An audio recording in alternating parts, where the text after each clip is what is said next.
Welcome back, ladies and gents, to another episode of Rank 'em All, and in today's video we're going to rank Halford's full discography. And by that I mean Halford the band, so no Fight or 2 in this ranking, and obviously no Judas Priest albums here either. And Rob Halford has released 5 studio albums under the Halford name, and we're going to rank them all here today. So if you're a Priest or Halford fan, which you definitely should be since you're here, then I would be glad if you smash that like button and subscribe if you aren't already subbed up. For the algorithm gods and for the metal god, of course.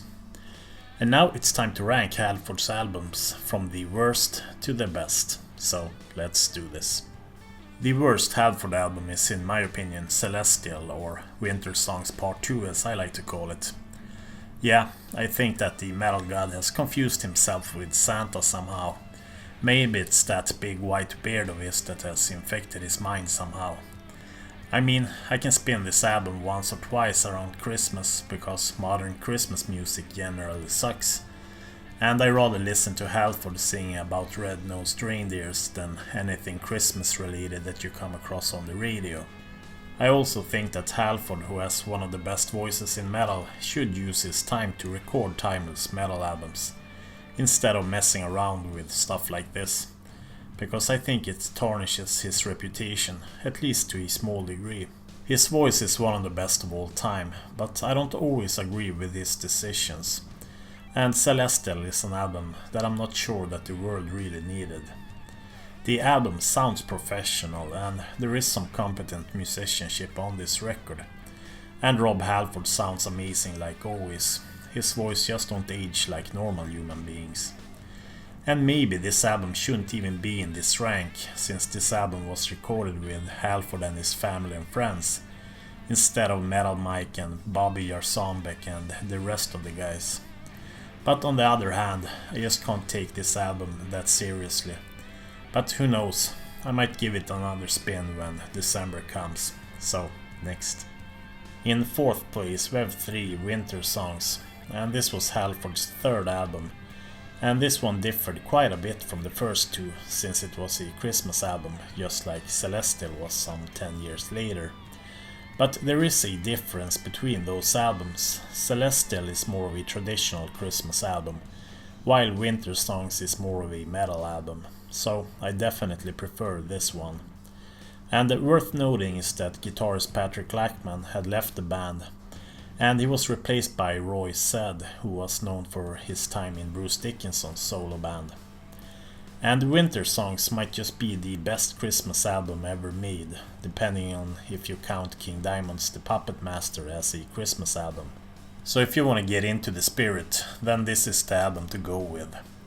But from a metal perspective, this is a rather weird one, so next. In 3rd place we have Crucible from 2002. And this album was the follow-up to their strong debut Resurrection. And this album is somewhat similar to that, but it also sounds more modern, even if the band's lineup was intact since their debut. And drummer Bobby Jarzombek is a beast, and Metal Mike is definitely delivering the goods. And even if I rank this album in the middle of their discography, I rarely listen to it these days. Maybe because this album reminded me a bit of the band Fight that I never really cared for.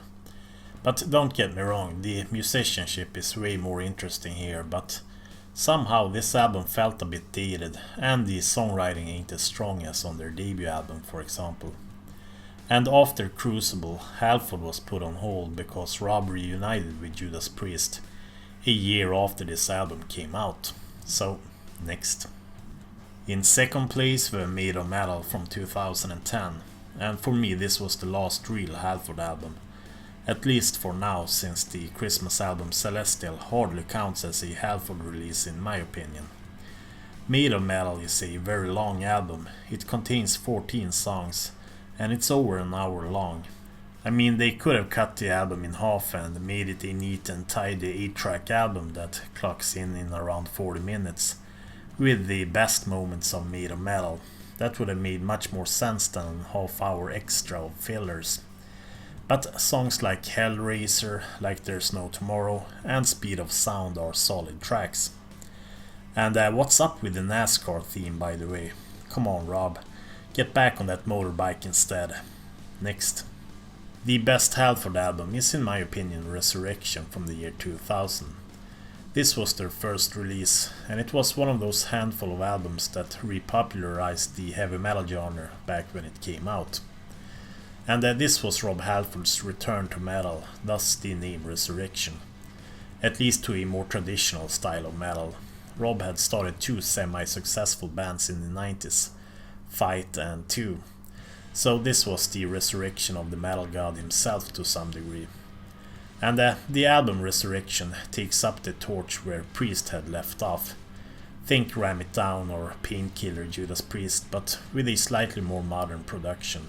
Even if this album is solid, I don't think it reaches the same heights as Painkiller, for example. Far from it, but Resurrection is a great album that all Priest and Halford fans should be familiar with. I mean, there aren't a guitar duo in metal that could compete with Glenn Tipton and KK Downing, so obviously the music ain't going to be as exciting as Priest in their prime. But Halford still sounds amazing, and he has managed to surround himself with some competent musicians. And at times the lyrics are a bit corny, but who cares about that, honestly.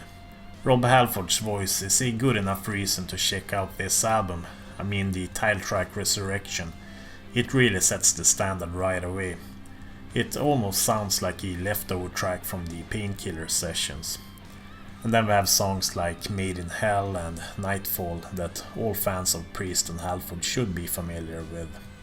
And I'm glad that he released this album under his own name, because this music differs quite a bit from the stuff that he was putting out in the 90s. So here we have my full Halford ranking.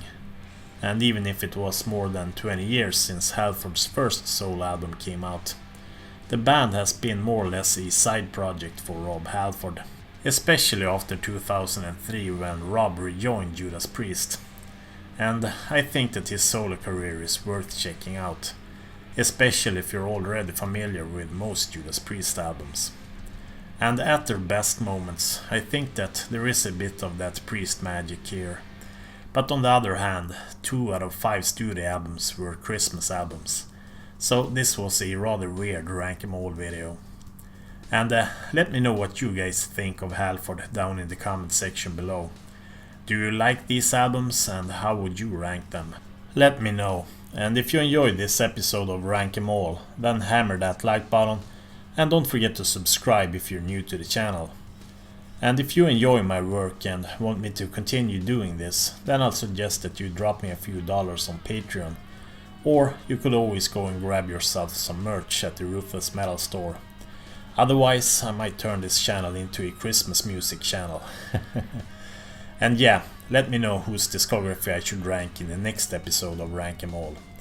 And thanks for watching, and I'll catch you guys in the next video. Bye bye.